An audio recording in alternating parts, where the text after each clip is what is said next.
Oke teman-teman, di sini Petani Rasional. Jadi dalam video ini saya akan review cabai rawit varietas hal baru ya. Ini hal baru tahan dengan virus. Hari ini kita panen ya, panen yang ke-17 kali. Ini ada tenaga kerja yang metik ibu-ibu ya. Kenapa kita menggunakan tenaga kerja, lebih menggunakan tenaga kerja perempuan? Karena itu lebih telaten pertama. Yang kedua itu dia lebih rapi pekerjaannya, beda dengan laki-laki. Kalau laki-laki lebih mengutamakan yang penting cepat selesai, tenaga yang dikeluarkan besar. Kalau ibu-ibu telaten dengan penuh kesabaran. Makanya untuk petik cabai kita lebih mengutamakan untuk tenaga perempuan. Nah, ini walaupun lahannya agak becek seperti ini, tapi kondisi tanaman tetap bisa kita handle karena tahan dengan busuk atau dengan virus juga patogen. Jadi hari ini kita panen ya. Ini juga tentunya akan lebih mudah dan ringan ketika tekstur cabenya seperti ini karena merunduk ya. Sehingga ketika kita pengen petik yang warna merah itu cepat kelihatan. Apalagi tekstur tanamannya itu tinggi. Nah, ketika tanamannya tinggi, buah menghadap ke atas tentunya akan menyulitkan untuk tenaga panen atau metik cabenya. Nah, dengan varietas hal baru ini kita menemukan hal yang baru juga. Bagaimana cara kita bisa menekan kos biaya tenaga kerja, artinya di sini biaya petik sehingga lebih efektif dan efisien. Ya.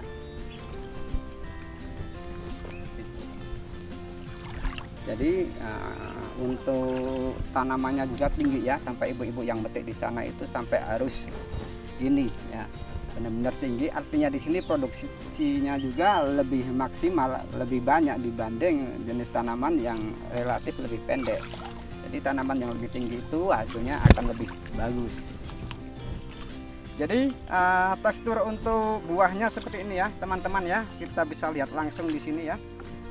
Ini sangat bagus, sangat mulus juga berkilau untuk buahnya. Ukurannya pun relatif lebih panjang ya, sehingga untuk metik juga ibu-ibu lebih enak. Kita lebih memanjakan tenaga kerja perempuan. Artinya di sini tenaga kosnya akan lebih murah dengan hasil panennya lebih melimpah. Ya, oke Mas. Perkenalkan jenengan dari namanya siapa? Dari mana Mas? Dari produk apa? Saya Sapril. Kebetulan saya petugas dari Halbaniro yang saat ini memiliki produk baru yang bermerek Hal Baru. Oke. Jadi untuk karakter tanamannya seperti apa ini Mas? Untuk karakter tanamannya ini bisa dibilang tanamannya tinggi, produktivitas buah banyak seperti yang bisa dilihat ini ya Mas.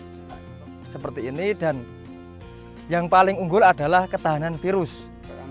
Ya, virus Gemininya ini kuat gitu Mas. Karena itu virus kan menjadi keluhan utama tani cabai kan? Iya Mas, iya. Kalau untuk antranoxanya Pak, untuk pateknya gimana Pak? Untuk patek, karena ini cabai rawit tipe merunduk, itu ya seperti pada umumnya, itu kembali ke perawatan dan pencegahan. Tapi dengan kultur atau tekstur kulitnya yang tebal, mungkin akan bisa meminimalisir penyakit antranoxa atau patek ya? Ya itu jelas Mas, karena untuk tipe buah dari Hal Baru ini, kulit buah yang tebal dan kulitnya itu sangat halus, sehingga aliran air itu bisa lebih lancar, bisa lebih terbuang, cepat terbuang lah, intinya gitu Mas. Tidak ada pengendapan lah seperti itu. Kalau untuk busuk batangnya Mas, gimana dengan busuk batangnya? Mengingat kondisi lahan seperti ini untuk busuk batangnya gimana Mas? Ya, untuk busuk batang bisa kita lihat dengan kondisi lahan yang tergenang air, tanamannya masih sehat dan masih berproduktif. Jadi bisa dibilang itu juga cukup kuat. Untuk perawatan Mas, untuk perawatan itu gimana Mas? Untuk pemupukannya gimana Mas ini Mas? Untuk pemupukan sesuai yang dibicarakan petani tadi, ini saat ini masih dipupuk dengan melalui pengocoran dengan interval waktu 15-20 hari sekali. Yang jelas menggunakan pupuk kalium tinggi dan fosfat. Itu untuk memaksimalkan produktivitas buah dan mengurangi buah yang berbentuk kecil. Intinya suplai makanan supaya masih cukup gitu Mas. Kalau untuk ininya Mas, perawatannya itu perlu di pruning atau enggak Mas? Karena tanaman ini memang karakternya ya Mas, karakternya itu tidak begitu banyak tunas airnya. itu bisa juga di pruning, dan di lahan ini memang dari petaninya itu dilakukan ada yang di pruning dan ada yang tidak. Cuman untuk rekomendasi dari perusahaan kalau bisa ketika menghadapi musim kemarau itu memang ditanam 2 per 1 lubang tanam, itu untuk mensiasati karena anak-anaknya itu tidak begitu banyak supaya tanaman itu tetap bisa rimbun. Untuk pruningnya sendiri dari pabrik merekomendasikan ketika umur Pruning berapa? ketika umur 30 atau 40 hari itu, Mas. Sampai Ya. umur berapa, Mas? Sampai panen atau sampai kapan? Nah itu tergantung, Mas, tergantung kondisi aja, Mas. Jadi sebenarnya tidak di pruning pun juga bagus seperti ini, Mas. Cuman kalau itu kan kembali ke selera. Ya, oke teman-teman. Jadi kita lagi panen lagi. Kebetulan di sini ada petaninya juga lagi panen cabai ya. Ini ada ibu-ibu juga lagi panen juga. Jadi hari ini kita panen yang ke 18 kali ya. Umur tanaman sekitar 120 hari lah. Kebetulan di sini ada petaninya di sini. Kita coba bincang-bincang, kita coba ngobrol-ngobrol, tanya jawab ya. Pak, ini tanaman ini varietasnya apa, Pak? Varietasnya apa, Pak? Varietasnya apa, Pak? Baru nih Pak, baru nih Pak, baru nih Pak. Udah petik yang keberapa kali? 17 atau 18 kali Mas. Sekali dengan sekarang ya.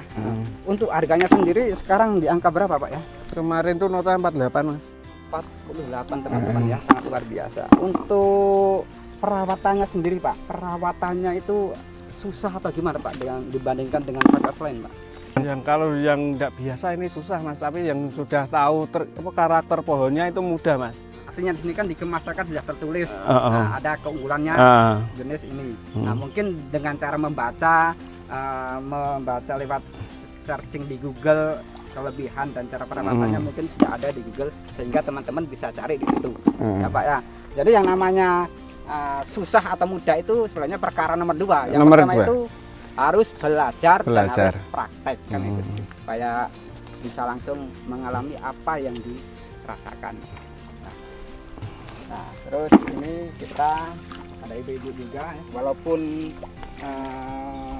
hujan ya, ini lumayan tergenang air, tapi untuk menyiasati itu sehingga tidak terjadi sebuah layu atau patogen, bedengan pun agak ditinggikan teman-teman ya. Jadi bedengannya tinggi walaupun tergenang air itu nggak sampai atas. Artinya di sini tidak menjadi sarang untuk patogen. Itu yang pertama. Karena apa? Karena bedengannya tinggi. Nah, contohnya seperti ini banjir ya. Dia dikatakan banjir ketika bedengannya yang teman-teman buat pendek segini itu cenderung tanaman bisa menjadi layu atau menjadi sarang jamur.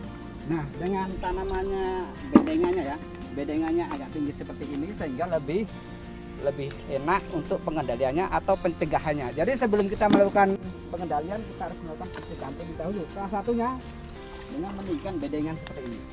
Ya, mungkin itu video singkat dari saya.